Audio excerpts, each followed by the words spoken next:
આજે આપણે ધોરણ 5ની સ્વ અધ્યયન પોથીમાં ભાગ 2ની અંદર કેટલા ચોરસ ગણિતનું યુનિટ 3 જોવાનું છે. આકૃતિ પરથી પ્રશ્નોના જવાબ અહીંયા લખવાના છે. પહેલાનો જવાબ છે આકૃતિ ડી દ્વારા. બીજાનો જવાબ છે આકૃતિ એ કેટલા ચોરસ જગ્યા રોકેલ છે, તો કે 12 ચોરસ જગ્યા રોકેલ છે. ત્રીજાનો જવાબ છે 8 ચોરસ. ત્યાર પછી ચોથાનો જવાબ છે આકૃતિ સી. પાંચમાનો જવાબ છે 14 સેમી. છઠ્ઠાનો જવાબ છે 18 સેમી. સાતમાનો જવાબ છે 20 સેમી અને આઠમાનો જવાબ છે 25 સેમી. ત્યાર પછી જોડકું આપેલું છે. તેમાં પહેલું છે એને સી સાથે જોડવાનું છે, બીજું છે તેને ડી સાથે જોડવાનું છે, ત્યારબાદ ત્રીજું છે તેને ઈ સાથે જોડવાનું છે, ચોથાને બી સાથે જોડવાનું છે અને પાંચમાને એ સાથે જોડવાનું છે. ત્યાર પછી પેજ 39 જોઈ લઈએ. અનિયમિત આકૃતિ આપેલી છે, તેના પ્રશ્નોના જવાબ લખવાના છે.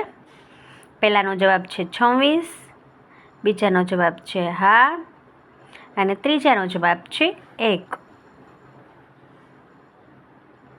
ચોથાનો જવાબ છે અંદાજિત 36 ચોરસ સેન્ટીમીટર એનું ક્ષેત્રફળ થાય.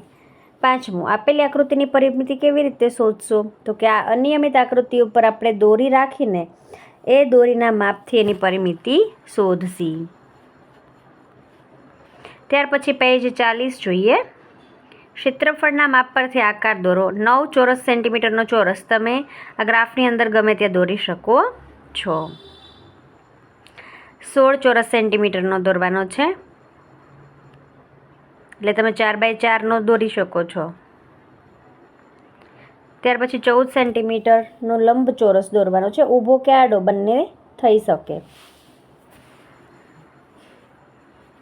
ત્યાર પછી 6 ચોરસ સેન્ટીમીટરનો લંબચોરસ દોરવાનો છે. 2x3નો મેં દોરેલો છે.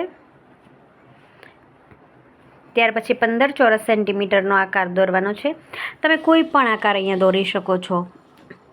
લંબચોરસ, ચોરસ તો 15માં ના થાય. તમે કોઈ પાંદડું દોરવું હોય તો પણ તમે દોરી શકો છો. અહીંયા પણ તમે 12 ચોરસ સેન્ટીમીટરમાં કોઈ પણ આકાર દોરી શકો છો.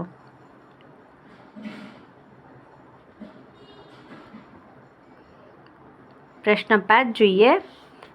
1 સેન્ટીમીટર × 1 સેન્ટીમીટરની પરિમિતિ શોધવાની છે. 4 આકારની ગ્રીડમાં અલગ અલગ રીતે ગોઠવીને તેની પરિમિતિ શોધવાની છે. મેં અહીંયા 4 આકાર ડ્રો કરેલા છે.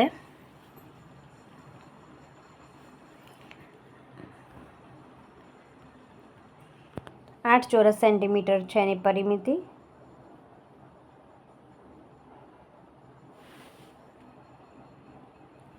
નીચે આપેલા આકારોની પરિમિતિને ક્ષેત્રફળ શોધવાનું છે. બંનેની પરિમિતિ 18 આવે છે અને ક્ષેત્રફળ 8 આવે છે. આ બંને આકૃતિની પરિમિતિને ક્ષેત્રફળ પૂછ્યા છે. 14, 6, 16, 12. તમારા નામનો પ્રથમ અંગ્રેજી મૂળાક્ષરની પરિમિતિને ક્ષેત્રફળ શોધવાનું છે. મેં અહીંયા ટી લખેલો છે, આલ્ફાબેટ ટી, અને એની પરિમિતિ છે 18 અને ક્ષેત્રફળ છે 8.